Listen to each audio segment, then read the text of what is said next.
graph the function and determine the domain and range.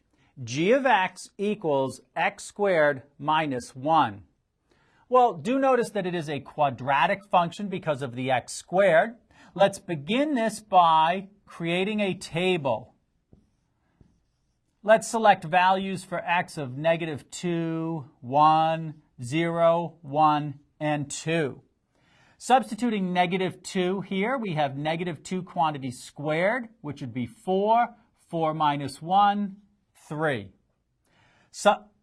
Make that a -1. Substitute in -1, and we would have -1 quantity squared, which is +1 minus 1 is 0.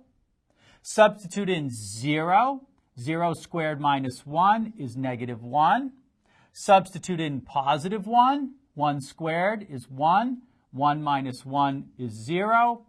Substituting in +2. 2 squared is 4. Minus 1 is 3.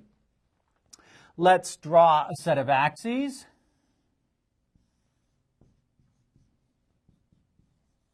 And then we'll label those points.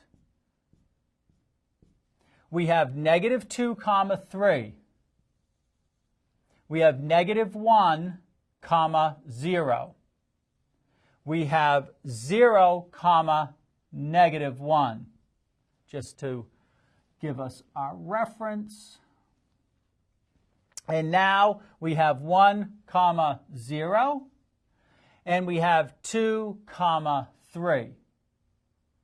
So our graph is a parabola whose vertex is at 0, -1. So when we look for the domain is the input, all of the x values. Because these arrows indicate that it continues in this direction forever, we know that it spans the entire x-axis. And therefore, the domain is the set of all real numbers. Well, what about the range? The range is the y values. We can see that the smallest y value occurs here at -1. And then it spans all of the y values up to infinity.